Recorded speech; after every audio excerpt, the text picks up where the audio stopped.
Greetings everyone and welcome to part 2 of my PlayStation 1 collection. If you haven't seen part 1, I will link it up here in the corner or down in the description as well. So go check that out later please. So without further ado, let's jump right into it.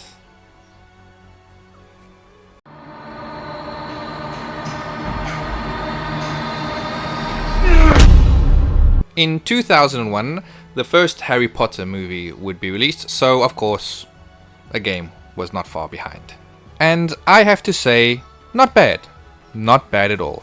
They managed to capture the magic, excuse the pun, of Hogwarts with the limited technology they had back in those days. Not groundbreaking, but a decent platformer and overall joy to play. Again, for me. Though the critical response was not so kind, and I quote, "It is curiously flat experience, and not helped by the chronically jerky frame rate. Also, the camera angles were the worst offender. It is maddening and uncooperative system." End quote. But with that all said and done, the PlayStation version did manage to sell 8 million copies, so you be the judge. Welcome to Hogwarts School of Witchcraft and Wizardry. I am Albus Dumbledore, your headmaster. MediEvil, a cult classic for the PlayStation 1 that released in 1998. One of my favorite games and, in my opinion, a must-play, even more when it has been remastered for the PlayStation 4. A silly hack-and-slash game where you play as legendary Daniel Fortescue and evil strikes again. And it is up to you, brave knight, to bring honor to thy name. The game takes place across a variety of levels, many of which require certain objectives to be performed to progress. Sir Daniel Fortescue can use a variety of weapons, consisting of close-range weapons such as swords and clubs, to long-range weapons such as crossbows. It did get a sequel 2 years later in 2000, where the plot takes place 500 years after the last game's events and in good old London town. Unfortunately, I haven't played the sequel to this game, but it is one I am trying to add to the collection and I am currently hunting, so hopefully that changes very soon. MediEvil for the PlayStation 4 just so happens to be my second platinum. If you are a PS Plus premium member, you can play the remaster for free, and I urge you to do it. 1, because it is an awesome and easy platinum, and 2, maybe, just maybe, if enough people play it, we will get a remaster of the sequel. So, get on that people. MegaMan 2 is an action-adventure game released by Capcom in 2000. The game features MegaMan, obviously, who is on a quest to find 4 keys hidden in the planet in order to aid in the search of the Motherlode, a legendary treasure thought to be an infinite energy source. The second game in the series, there was a third game planned, but that was unfortunately cancelled. Listen, don't sleep on this game. Once the story starts rolling and you begin your dungeon crawling, one hell of an experience awaits you. I just loved the graphics and animation style for this game. Wonderful characters, and the voice actors really give an amazing performance. The game was generally well received by critics in comparison to its predecessor. GameSpot directly stated that the Legends 2 release, Capcom was able to turn what began as a mere spin-off into a worthy standalone franchise. Games like this make me realize the forgotten gems of that generation, and it makes me wonder why we aren't getting more remakes of games like these. If you can play this game, I 100% recommend it. You will not be sorry.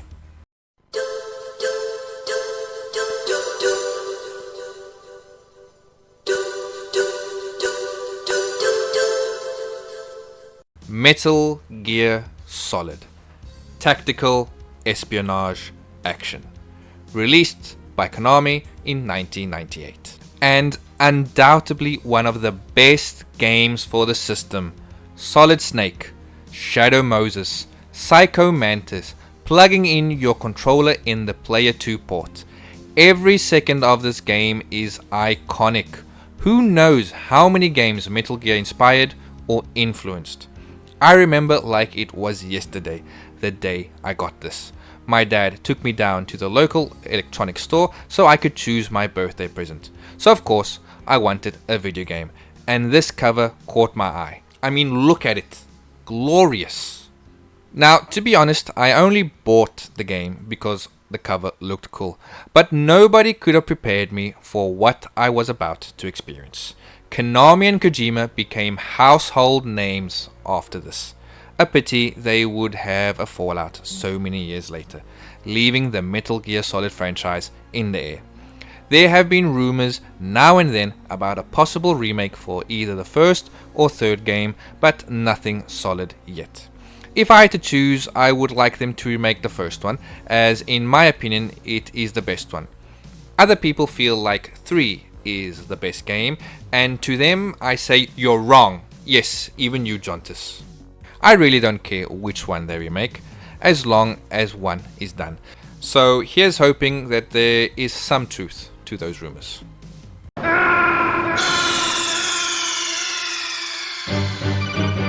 are you okay? Snake? Snake! Survival horror. No doubt, by just saying those 2 words, one gaming franchise comes to mind.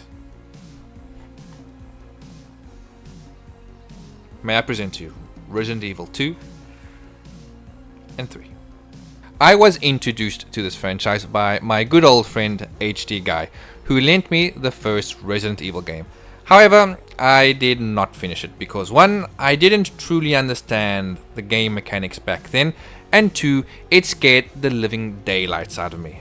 Nevertheless, one day, just strolling through the gaming section, I saw it. The iconic black cover with the white zombie face and the words Resident Evil 2 in blood red. Then and there I knew I had to play this game. Fixed camera angles, cheesy dialogue, weird hand movements.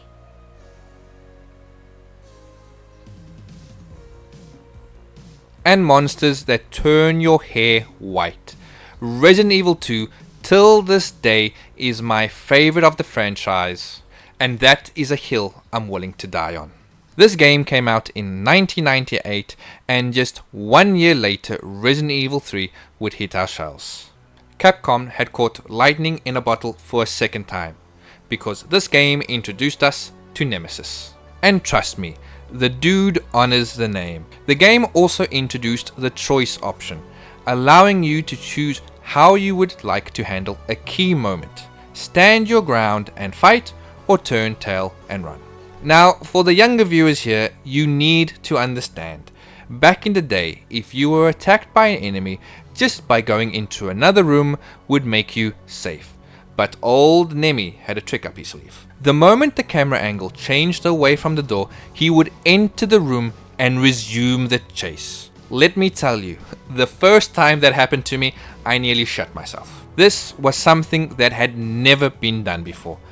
Both these games defined the survival horror genre and my childhood. I've probably played both these games like over 100 times. And that's why it makes me so happy that we got remakes for these games for the PlayStation 4. And it makes me even more happy that I got the platinum for both of them. Twice. Autopop. Though it must be said, the Resident Evil 3 remake is a letdown. If you've played the original, you know what I mean. Competent and fun game, yes. But they didn't include so many iconic places and moments. Such a shame.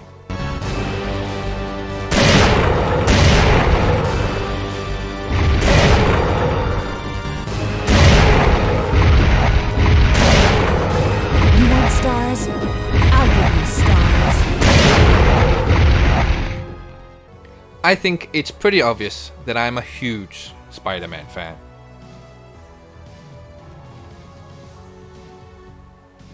These games released in 2000 and 2001 respectively, and the first one at least is one hell of a game. I haven't played the sequel just yet. I got it a few months ago on a second-hand site and haven't gotten around to playing it, but hopefully that'll change soon. But back to the first one, narrated by the late and great Stan Lee.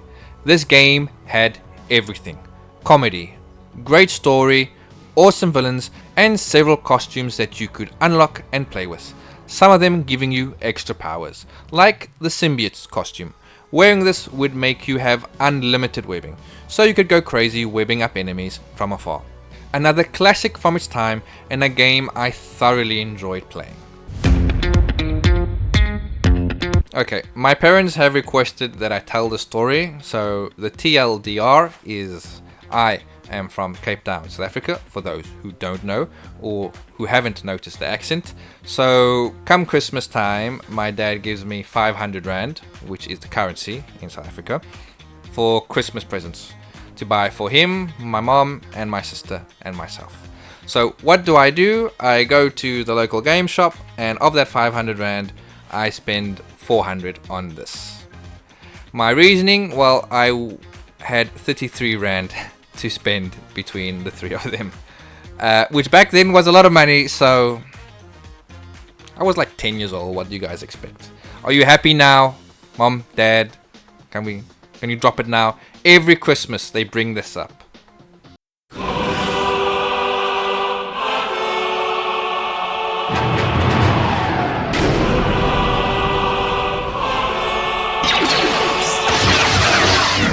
Star Wars Episode 1 had 2 games for the PlayStation 1. The god-awful movie tie-in with the same name and Jedi Power Battles.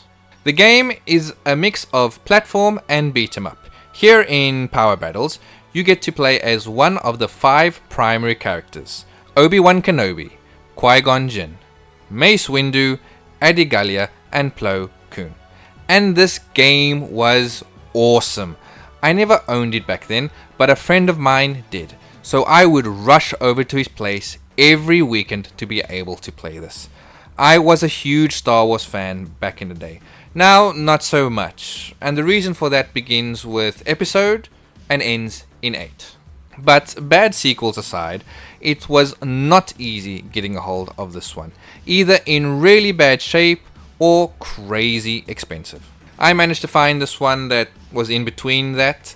Not crazy expensive, but not in pristine condition, unfortunately. But as long as it plays and is not too badly damaged, I think I can survive. This is the way, and I have spoken.